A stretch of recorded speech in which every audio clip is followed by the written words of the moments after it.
एक पल के लिए ना एक दृश्य अपने जहन में लाइए। मतलब कल्पना कीजिए कि कोई इंसान बरसों बाद उस जगह लौटता है जिसे वो कभी अपना घर समझता था।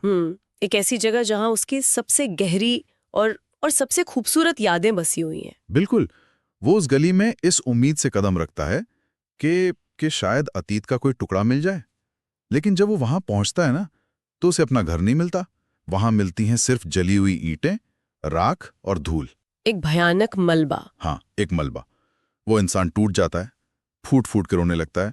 और फिर उस मलबे के पास खड़ा एक दूसरा आदमी उसे सांत्वना देने आता है।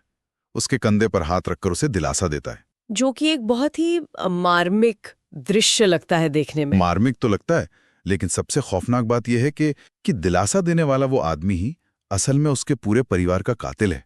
मतलब ये ख्याल ही ना रोंगटे खड़े कर देने वाला है। अरे बिल्कुल, ये एक ऐसा विरोधाभास है जो किसी को भी अंदर तक झकझोर सकता है।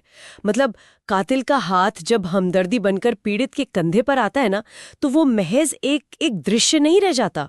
वो इंसानियत के सबसे स्याह और जटिल कोनों का एक आईना बन जाता है। सही कहा आपने।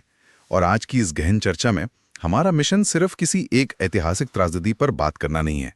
आज हम मोहन राकेश की लिखी और भीष्म साहनी द्वारा संपादित हिंदी कहानी संग्रह में शामिल एक बेहद मशहूर कहानी मलबे का मालिक की गहराइयों में उतरेंगे। और ये कहानी अपने आप में एक मास्टरपीस है। बिल्कुल है। हमारा मकसद ये समझना है कि लालच इंसान को किस हद तक अंधा कर सकता है, और अपराध बोध मतलब जो गिल्ट होता है वो कैसे एक इंसान के शरीर को अंदर से खोखला कर देता है। और सबसे बड़ी बात, क्या होता है जब एक पीड़ित अनजाने में अपने ही कातिल को दुआएं दे देता है। हाँ, तो अगर हम स्रोत सामग्री की बात करें तो इस कहानी का जो समय और ढांचा मोहन राकेश ने चुना है ना, वो बहुत कुछ कहता है। बंटवारे के ठीक 7.5 साल बाद की घटना है ये। 7.5 साल बाद लाहौर से मुसलमानों का एक समूह अमृतसर आता है। अब सामने से देखने पर लगता है कि वे एक हॉकी का मैच देखने आए हैं। हाँ, ये हॉकी मैच वाली बात मुझे हमेशा से बहुत अजीब लगती थी। मतलब 7.5 साल बाद जब घाव अभी भी इतने हरे हैं, तो कोई सिर्फ एक खेल देखने सरहद पार क्यों करेगा? क्योंकि इंसान के लिए ये स्वीकार करना बहुत मुश्किल होता है कि वो अपने उस अतीत को ढूंढने जा रहा है जो अब पूरी तरह राख हो चुका है। हाँ, एक बहाना चाहिए था उन्हें। एकदम। मनोविज्ञान के नजरिए से देखें तो वो हॉकी मैच सिर्फ एक मनोवैज्ञानिक आवरण था, एक साइकोलॉजिकल कवर। वे लोग जो रातों रात अपनी जमीन, अपने घर छोड़कर बेगाने हो गए थे ना, वे दरअसल अपनी खोई हुई जड़ों को टटोलने आए थे, अपनी पहचान को खोजने। हाँ। कहानी में एक बहुत ही मार्मिक हिस्सा है जहां बताया गया है कि वे लोग अमृतसर की हर गली, हर दुकान को ऐसे देख रहे थे जैसे जैसे अपने शरीर का कोई कटा हुआ हिस्सा वापस ढूंढ रहे हों। ये सिर्फ किसी शहर का दौरा नहीं था। ये तो अपनी पहचान को फिर से जोड़ने की एक हताश कोशिश थी।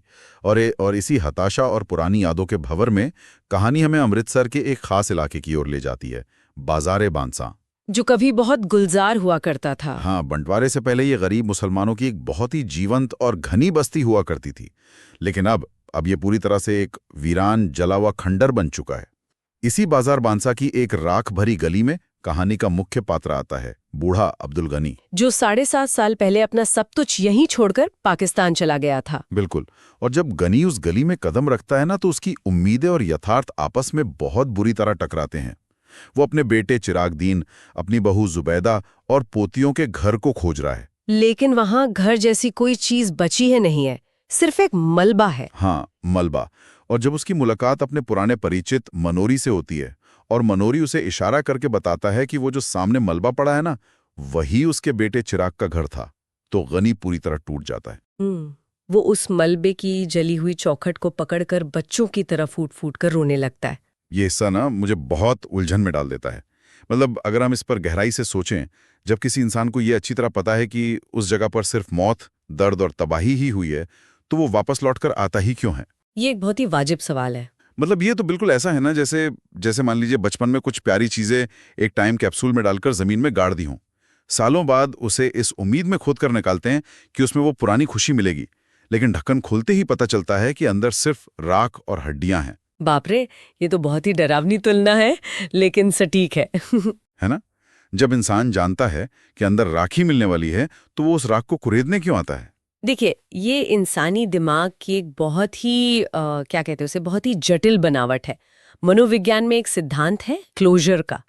हमारा दिमाग किसी भी तरह की अनिश्चितता या एम्बिग्यूटी से नफरत करता है।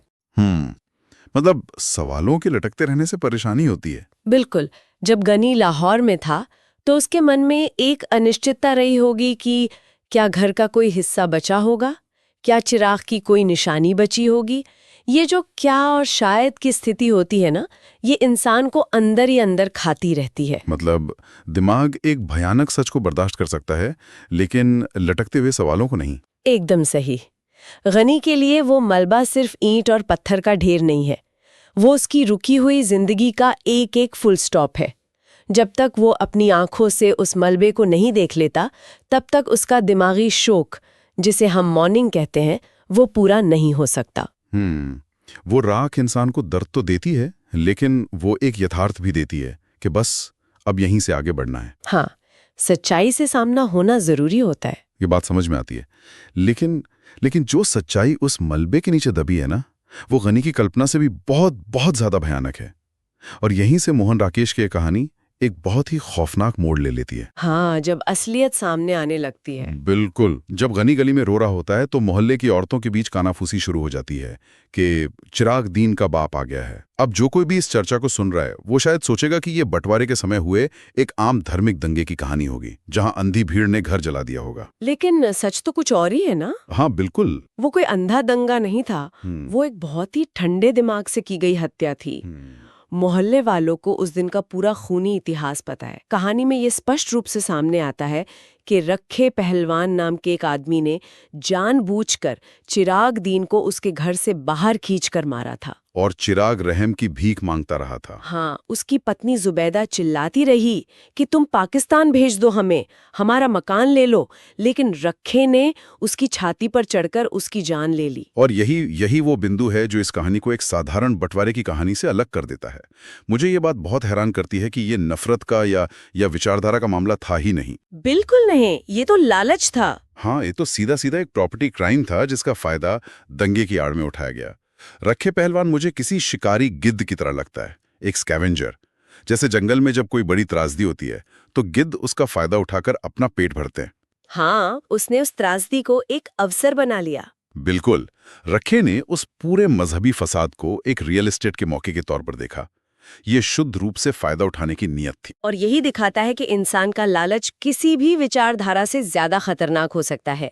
रखे पहलवान ने ये सब इसलिए किया ताकि वो उस मकान का मालिक बन सके, लेकिन यहीं पर नियति का या कह लें प्रकृति का एक बहुत बड़ा व्यंग्य सामने आता है। वो व्यंग तो खैर कमाल का है ना? जिस मकान को हथियाने के लिए उसने एक पूरे परिवार के खून से अपने हाथ रंगे, दंगे की आग में वो मकान ही जलकर खाक हो गया। कितनी अजीब विडंबना है। उसने घर के लिए हत्या की और घर ही नहीं रहा। लेकिन जो बात मुझे और भी ज्यादा विचलित करती है वो ये है कि 7.5 साल बाद भी वो रखे उस राख के ढेर, उस मलबे की रखवाली कर रहा है। हाँ, वो किसी को पास नहीं फटकने देता। बिल्कुल। वो वहां किसी को गाय भाई बांधने नहीं देता, कोई वहां से एक ईंट तक नहीं उठा सकता। वो उस राख के ढेर का मालिक बनकर बैठा है। मतलब आखिर क्यों? राख की रखवाली कौन करता है यार? इसे हम अर्थशास्त्र और मनोविज्ञान की भाषा में संक कॉस्ट फैलेसी कह सकते हैं, और साथ ही गहरे नैतिक पतन का एक मिश्रण। Sunk cost fallacy. हाँ, क्योंकि रखे ने उस जमीन के लिए एक बहुत बड़ी कीमत चुकाई है, अपनी इंसानियत की कीमत। अगर वो उस मलबे को छोड़ दे, अगर वो ये मान ले कि वो राख किसी काम की नहीं है, तो उसे ये भी मानना पड़ेगा कि उसने महज एक मुट्ठी धूल के लिए एक बेगुनाह परिवार की हत्या कर दी। अरे बाप रे। हाँ, वो अपनी नजर में सिर्फ एक कातिल रह जाएगा। इसलिए उसे उस मलबे को अपनी जागीर मानना ही पड़ता है ताकि उसका वो पाप जस्टिफाई हो सके। सच कहूं तो वो मलबे का नहीं, अपने पाप का पहरेदार है। ये नजरिया तो पूरी कहानी को ही पलटकर रख देता है। वो अपनी ही रची हुई तबाही का कैदी बन गया है। और इसी मनोवैज्ञानिक तनाव के बीच कहानी का वो चरम बिंदु आता है जब गनी और रखे पहलवान का आमना सामना होता है। ये सीन पढ़ते हुए मेरी तो सांसें ही अटक गई थी। वो दृश्य ही इतना तनावपूर्ण। मोहल्ले के लोग खिड़कियों से झांक रहे हैं। सबको लग रहा है कि गनी को सच पता चल गया है, अब कोई बड़ा हंगामा होगा। गनी शायद उस कातिल का कॉलर पकड़ लेगा। लेकिन गनी जो करता है वो कोई सोच भी नहीं सकता था। क्योंकि गनी सच्चाई से कोसों दूर है। वो रखे को देखता है और उसे बाहों में भर लेता है, गले लगा लेता है, और रोते हुए कहता ना कि तुम लोग उसके पास थे सब में भाई भाई की सी मोहब्बत थी। हाँ, और कहता है कि मुझे पूरा यकीन है कि तुमने चिराग को बचाने की पूरी कोशिश की होगी, पर खुदा की मर्जी यही थी। गनी रखे के कंधे पर हाथ रखकर उसे दुआएं देने लगता है। रुकिए, मैं यहीं पर आपको टोकना चाहूंगा। जब मैंने ये हिस्सा पढ़ा ना, तो मेरे दिमाग में एक ही बात आई कि क्या गनी का ये आशीर्वाद और ये प्यार रखे के लिए किसी भयानक श्राप से भी ज्यादा दर्दनाक नहीं था? वो तो था ही। मतलब अगर कोई आपसे नफरत करे और आपको गाली दे तो आप उससे लड़ सकते हैं, लेकिन जब कोई ऐसा इंसान जिसे आपने बर्बाद किया हो वो आपको दुआएं देने लगे, तो उस कातिल के दिमाग में क्या चल रहा होता है? जो चल रहा होता है ना, उसका असर सीधे उसके शरीर पर दिखता है। मनोविज्ञान में इसे शारीरिक अपराध बोध या सोमैटिक गिल्ट कहते हैं। Somatic guilt. हाँ, जब दिमाग किसी सच को या बहुत भारी अपराध बोध को प्रोसेस नहीं कर पाता ना, तो वो उसे शारीरिक लक्षणों में बदल देता है। शरीर प्रतिक्रिया देने लगता है। बिल्कुल। कहानी में बहुत ही बारीकी से बताया गया है कि गनी के गले लगाते ही रखे की रीढ़ की हड्डी में तेज दर्द होने लगता है, उसके पैरों के तलवों में झुनझुनाहट होने लगती है और वो पसीने से भीग जाता है। ये बहुत ही अजीब है। मतलब अपराध बोध बैक पेन या झुंझुनाहट में कैसे बदल सकता है? क्योंकि इंसान का जो नर्वस सिस्टम होता है ना, वो उस विरोधाभास को संभाल नहीं पाता। रखे का दिमाग जानता है कि वो एक कातिल है, लेकिन गनी उसे एक रक्षक, एक मसीहा मानकर प्यार दे रहा है। तो एक टकराव पैदा हो जाता है। हाँ, ये जो कॉग्निटिव डिसोनेंस है ना, ये उसके दिमाग में एक तरह का शॉर्ट सर्किट कर देता है। उसका शरीर उस झूठ का भार उठाने से इनकार कर देता है। उसे लगता है जैसे उसका पूरा अस्तित्व ही सिकुड़ रहा है। तो ये कहा जा सकता है कि सजा उसे बाहर से किसी पुलिस या अदालत ने नहीं दी, सजा तो उसके अपने ही नर्वस सिस्टम ने देना शुरू कर दी। बिल्कुल। गनी की जो मासूमियत और अज्ञानता थी ना, उसने अचानक रखे के सामने एक ऐसा साफ आईना रख दिया जिसमें उसे अपनी इंसानियत का सबसे घिनौना और खूनी चेहरा नजर आ गया। गनी तो ये क्या कर चला गया कि अल्लाह तुम लोगों को सेहतमंद रखें, लेकिन रखे के लिए वो दुआ किसी पहाड़ के नीचे दब जाने जैसी थी। और मजेदार बात यह है कि वो इस सजा के खिलाफ कोई बचाव भी नहीं कर सकता। गनी ने उसे माफ नहीं किया है क्योंकि वो सच जानता ही नहीं है। हाँ, माफी तो तब मिलती जब सच पता होता। सही कहा। अगर वो सच जानकर माफ करता तो शायद रखे को शांति मिल जाती, लेकिन इस अज्ञानता भरे प्यार ने रखे को जीवन भर के लिए एक मनोवैज्ञानिक नर्क में धकेल दिया है। ये वाकई एक मनोवैज्ञानिक नर्क है। और गनी के वापस लौट जाने के बाद कहानी रात के सन्नाटे में एक बहुत ही प्रतीकात्मक और डरावने दृश्य की तरफ बढ़ती है। वो कुत्ते वाला दृश्य। हाँ, रात का समय है, रखे हमेशा की तरह कुएं के सिल पर बैठा है, उस मलबे की पहरेदारी कर रहा है। तभी उस मलबे पर एक कुत्ता आकर बैठ जाता है और रखे उस कुत्ते को देखकर अजीब तरह से बौखला जाता है। वो सब बर्दाश्त ही नहीं कर पाता। बिल्कुल, वो गालियां देता है, भारी आवाज में डराता है, उस पर ढेले उठाकर फेंकता है। क्योंकि वो सिर्फ एक कुत्ता नहीं था, कम से कम रखे के दिमाग के लिए तो बिल्कुल नहीं। रखे पत्थर मारता है, लेकिन कुत्ता भागकर फिर वापस आ जाता है और मलबे के कोने में बैठकर रखे की तरफ मुंह करके जोर जोर से घुर्राने लगता है।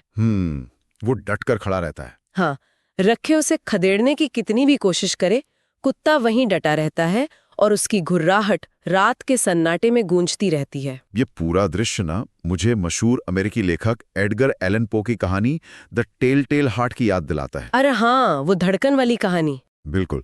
उस कहानी में क्या होता है कि हत्यारे को फर्श के नीचे से उस आदमी के दिल की धड़कन सुनाई देने लगती है जिसे उसने मारा था, और वो आवाज ही अंत में उसे पागल कर देती है। हाँ, वो गिल्ट की आवाज होती है। यहां भी वो कुत्ता सिर्फ एक आवारा जानवर नहीं है, वो दरअसल रखे की अपनी अंतरात्मा की आवाज है, या शायद वो उन मित्र को, चिराग, जुबेदा की आत्माओं का प्रतीक है जो उसे चैन से बैठने नहीं दे रही हैं। इसे मनोविज्ञान में प्रोजेक्शन कहते हैं। इंसान अपने अंदर के डर और अपराध बोध को किसी बाहरी चीज पर थोप देता है। तो वो कुत्ते पर गुस्सा नहीं निकाल रहा था? नहीं, रखे असल में उस कुत्ते पर पत्थर नहीं मार रहा है, वो अपनी उस जागती हुई अंतरात्मा पर पत्थर मार रहा है जो उसे याद दिला रही है कि उसने क्या किया है। वो गुर्राहट रखे के अपने ही अपराध की गूंज है। और इसी दृश्य के साथ ना, कहानी के शीर्षक मलबे का मालिक का जो असली व्यंग्य है वो पूरी तरह से खुलकर सामने आता है। हाँ, शीर्षक का अर्थ ही बदल जाता है। उसने सोचा था कि खून करके वो एक शानदार हवेली का मालिक बनेगा, लेकिन उसने अपनी आत्मा बेच दी, अपने पड़ोसी का कत्ल कर दिया, और बदले में उसे मिला क्या? सिर्फ धूल और जली हुई मिट्टी। और उसका मालिक बनकर भी वो कितना लाचार है। बिल्कुल। वो कितना खोखला है ये इसी से पता चलता है कि रात के अंधेरे में एक आवारा कुत्ता भी उसकी उस मलकियत को चुनौती दे रहा है। वो अपनी जागीर से एक कुत्ते को भी नहीं भगा पा रहा। यही लालच का सबसे क्रूर मजाक है। अगर हम इस पूरी कहानी का निचोड़ निकालें ना, तो मोहन राकेश हमें ये दिखाते हैं कि इतिहास की किताबों में हम अक्सर सिर्फ जमीनों के बंटवारे की बात करते हैं कि यहाँ लकीर खिंच गई, ये देश तुम्हारा, ये देश मेरा। हाँ, राजनीतिक बंटवारे। लेकिन जो बंटवारा इंसानों के भीतर हुआ, इंसानियत का जो नैतिक पतन हुआ, उसका कोई नक्शा आज तक नहीं बनाया। बाहर का मलबा तो साफ हो सकता है, वहां नई इमारतें खड़ी हो सकती हैं, लेकिन जब इंसान के भीतर मलबा जमा हो जाता है ना, तो वो हमेशा के लिए खंडहर बन जाता है। ये बात तो हम सबको अपने गिरेबान में झांकने पर मजबूर कर देती है। जो भी इस चर्चा को सुन रहा है उसे एक पल रुककर ये सोचना चाहिए कि कहीं हम भी अपनी जिंदगी में ऐसे ही किसी मलबे की पहरेदारी तो नहीं कर रहे। ये सोचने वाली बात है। चाहे वो पैसा हो, जमीन का कोई टुकड़ा हो, कोई झूठा रुतबा हो या अहंकार हो, और उस मलबे का मालिक बनने की इस अंधी दौड़ में कहीं हमने अपनी ही इंसानियत का सौदा तो नहीं कर दिया है। ये एक बहुत ही गहरा सवाल है, क्योंकि जब हम कहानी के अंत को देखते हैं ना, तो एक अजीब सी शांति और भारीपन एक साथ महसूस होता है। आप गनी को देखिए, वो एक बहुत बड़े झूठ के साथ वापस लौट गया कि उसका बेटा दंगे में मारा गया और रखे ने उसे बचाने की कोशिश की। हाँ, ये एक सरासर झूठ। लेकिन इस झूठ के बावजूद गनी के दिल में कोई कड़वाहट या नफरत नहीं है। वो दुआएं देता हुआ एक अजीब सी शांति के साथ वापस चला गया। और दूसरी तरफ रखे कोई झूठ नहीं जी रहा, वो पूरा सच जानता है। वो जानता है कि उसके हाथ बेगुनाहों के खून से सने हैं, लेकिन यही सच उसकी सबसे बड़ी सजा बन चुका है। बिल्कुल। वो जीवन भर उसी राख के ढेर पर बैठेगा, उसी कुत्ते की गुर्राहट से डरता रहेगा। तो अंत में ये विचार दिमाग से निकलता ही नहीं कि इन दोनों में आजाद कौन हुआ। ये एक बहुत बड़ा विरोधाभास है। क्या वो पिता जो एक झूठ को सच मानकर शांति से चला गया, या वो कातिल जो सच जानते हुए भी अपनी ही बनाई हुई राख का कैदी बन गया? उस मलबे का असली कैदी आखिर कौन है? इसी झकझोर देने वाले सवाल के साथ हम आज की इस चर्चा को यहीं खत्म करते हैं। बहुत ही गहरी बात कही आपने। अगली बार फिर मिलेंगे एक और ऐसी ही कहानी के साथ जो हमें सोचने पर मजबूर कर दे।